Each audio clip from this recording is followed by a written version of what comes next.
What's the difference between what we just read and Epstein? That There it's is a out difference. that it's out in the open is what I would It's say. out in the open. You're right. It's symbolically sanctioned, and not only is it symbolically sanctioned, it's sanctioned by the explicit public law. This isn't even superego. Yep. Mhm. It's not. It actually. Now that I'm thinking about it, it's not even inherent transgression. Yep. It is the explicit rule of the symbolic order, and maybe that's what makes it horrifying. Epstein, we can go. This is not the actual rule, explicit protocols and values of our symbolic order. The Aztecs just were like, no, this is what it is to be Aztec. Yeah. Yeah. Is that the difference? And which one's more horrifying? The hidden one that has to hide, or the one that just explicitly takes a stand on its society as that? What we won't admit is that the exception proves the rule. Like for us, it's all these exceptional events that that never happens in polite society. But there's so many fucking exceptions. So we're that more at some ideological. Point, they're just honest. Yeah, they're just honest. Yeah. That's what. So what do we do with that? Like, like, is there a way to be honest and not sacrifice fucking people on a throne of blood?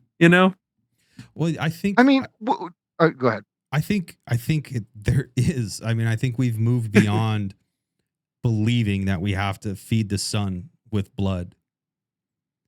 But the exception proving the rule, or these exceptional events telling truths about our society, demonstrate that we're worse than the Aztecs. We're no better than the Aztecs because we're lying to ourselves about it.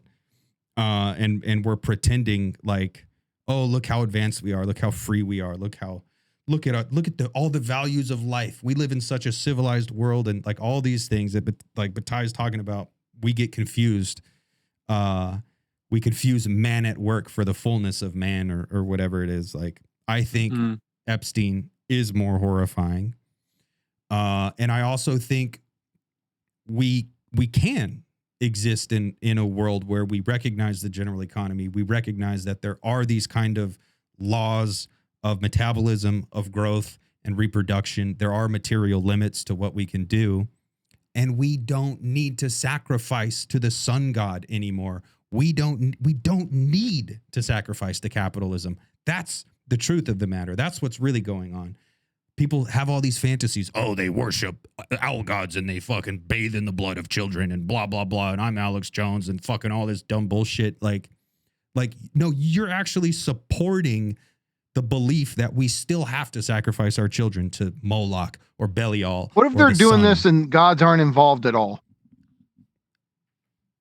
Well, it's almost like you have to believe it is rooted in some satanic or occult ritual. What if it's not at all? What if he's eating people just predominantly? I think they do it to do it. I don't think they believe in gods or God or I don't think there's occult shit going on predominantly. I'm sure some of them absolutely believe in God or the devil or whatever. But that's what's even worse about it. Like, we've gone a step further. Like, no longer is it a cosmic commandment from the life giver. Now it's just a group of elites doing it to get off on it. Like, that's why it's even more horrifying. And the truth of the matter, banality of evil thing. The banality of evil. The truth of the matter is we have reached a point where materially we could free ourselves. We don't have to sacrifice our children to the sun god. We also don't necessarily have to sacrifice our children to capitalism, whatever you want to call it.